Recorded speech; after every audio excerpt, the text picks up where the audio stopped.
channel. Did you miss me? Because I sure missed you. It's just me today. Laz is at work. I got a bunch of emails asking me to make certain videos about different things that people would like to know as far as our lifestyle goes. So I thought I would take a few minutes today and try to answer a couple. So let's get started. The first question that I got, first email that I got actually, was wanting to know, will this work before marriage? Like, is this a good idea if you're just boyfriend and girlfriend, or maybe engaged, just a relationship before marriage? And yes, it can. I think it's a great idea for this to come up before getting married.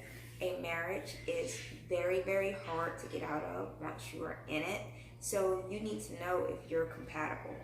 If this is something that you already know of, and you know that it's something that you want or need in your life, it's no different than having a conversation of, do you want kids? It's a compatibility issue.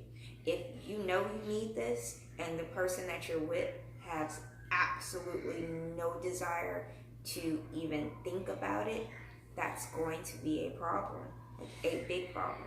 You don't want to get into a deep relationship, especially to the point of being married to somebody, and you feel like your needs aren't being met, and you feel like you can't truly be yourself because you're holding back a part of you because they're not accepting of what you want.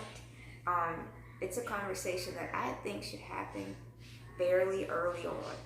Now, this really is for people who have already heard of DD and have a general concept of what it is, and they know it's something that they want.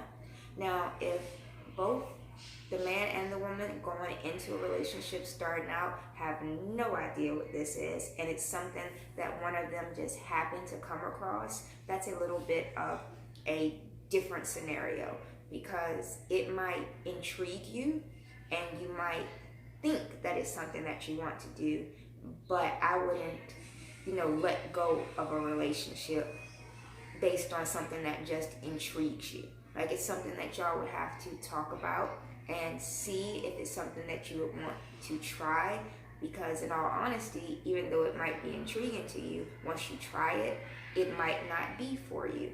So you would have lost a good man or a good woman based on something that you thought you needed, and it turned out you didn't. So my statement earlier was more for people who already know of this and know it's something that they want.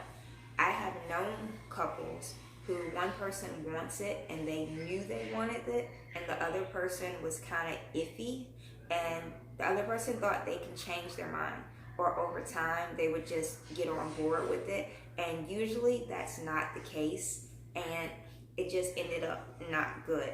They ended up feeling very unfulfilled, and the relationships ended. I even know people whose marriages are close to ending based on this situation. And it's something that could have been avoided if it's something that would have been discussed beforehand. What else?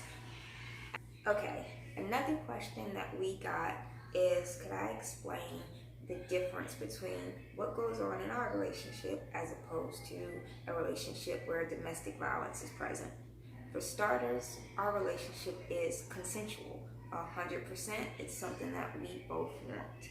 I don't know anybody who is in a relationship where violence is present and they consented to it. Like, no. So that's the biggest difference, consent. Another difference is, I'm not scared of my husband. I have no fear when it comes to my husband. There's not a violent bone in his body, at least not towards me. So, I mean, it's not a concern, and I don't walk on eggshells around him. I'm not always worried about how he's going to react to something, or if I do this, what's he going to do, and so forth and so on. And I see that's something that's very present in a relationship where domestic violence is happening. They always feel like they're walking on eggshells, like they're always worried about setting the other person off. What's going to happen if this happens? And that's not the case for us. I mean, do I have rules? Yes. Are there consequences for breaking the rules? Yes. Do I break them sometimes? Yes. I'm human. I make mistakes. I mess up.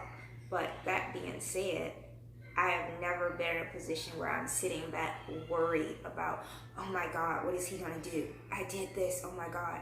That's not the case. I mean, does getting in trouble suck?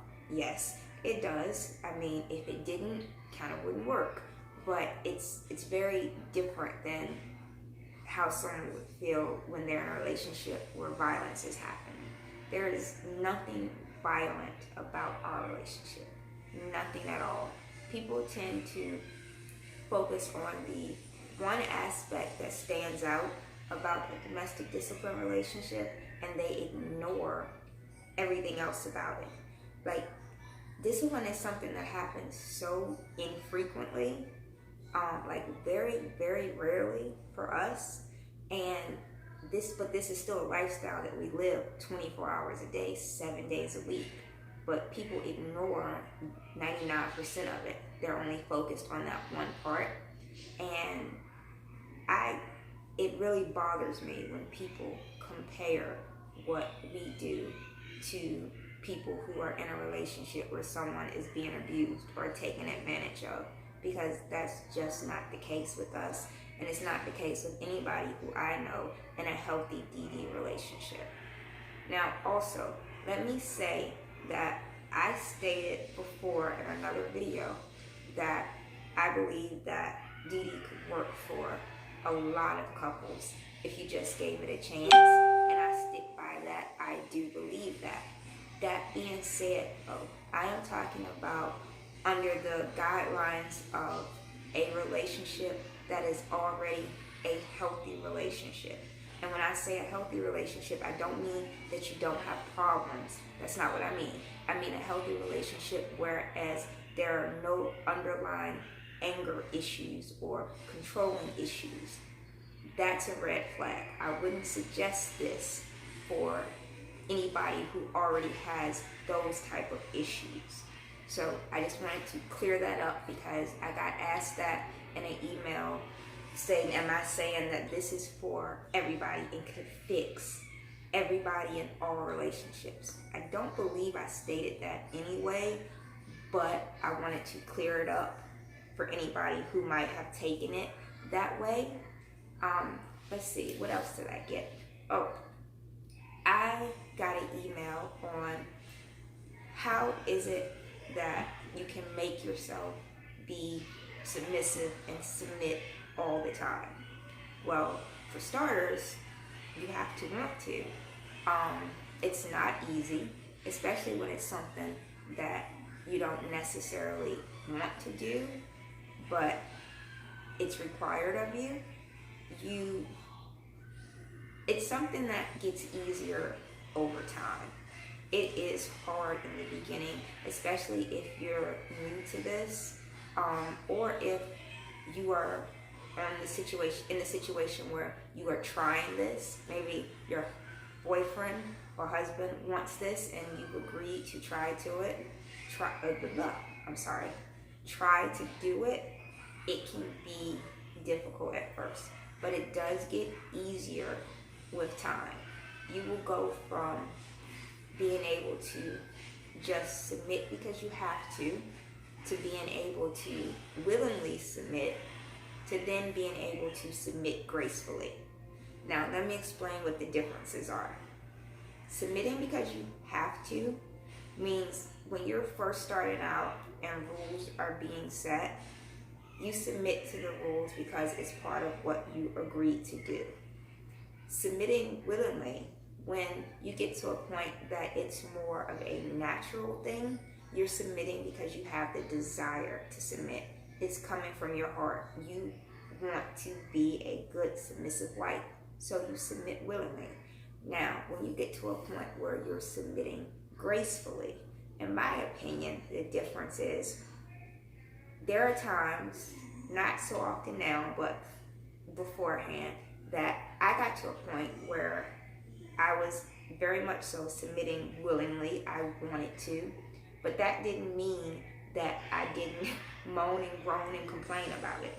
because I did, there are a lot of times I would submit, but I would take my time, or there might be some back talk involved, or a lot of prolonging, or any things of that nature. Submitting gracefully is exactly that. It's submitting gracefully. There is no prolonging, there is no back talk, there is no hesitation. You submit with a smile. It sounds oh God, I'm gonna get so many negative comments for this. It sounds weird, like it comes off sounding like a negative thing, but it's not. It takes a very strong person to be able to submit. It takes an even stronger person to be able to submit willingly, and it takes an even stronger person to be able to submit gracefully. And once you get to that point, everything becomes a whole lot easier.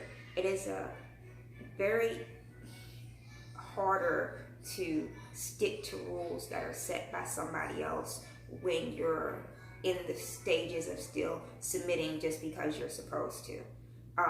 You do it, I'm not going to say necessarily to the best of your ability, but you try because you agree to try. Once you get to a point where you're willingly doing it, following rules and guidelines becomes a lot easier because you want to. Anything is easier when you want it because you put forth more effort when you want something. And when you're at a point where you can say that you are submitting gracefully, everything has become almost second nature. You'll be where breaking rules and getting in trouble is something that happens very, very infrequently because all of it has just become something that's just part of your life. Things that you can and can't do have become just everyday things to you. So it's not even something that really needs to be discussed anymore. It's just something that does or doesn't happen. Let's see. What other questions that I get that I can answer? I probably should have wrote these down. I'm so bad at that. Let's see. Okay, another question that I got, and I thought this was kind of funny. Somebody wanted to know, when does DD end? Like, what age, when do you get to a point where it's just something that's no longer necessary? Well, the answer is there isn't. As far as we go, we will be 80 and still doing this. God willing, we live that long. It is not in our plan to ever stop. I would never say that it ever really becomes something that's not needed. For me, structure and boundaries will always be something that I need. I feel better knowing that that's in place, and I don't think that that's ever really going to change. So like I said, I don't think we'll ever stop doing this. We will be two little old wrinkled up people still practicing DD. So I hope that answered a few of the questions that I was emailed. Thank you everybody who reached out with questions. Thank you for everybody who left comments. Also, thank you for everybody who watched the previous video. Make sure that you hit the like button and you subscribe. Also, hit the notification button so you don't miss any videos in the future. That's going to be all for today. My kiddos are waking up, so it's mommy time.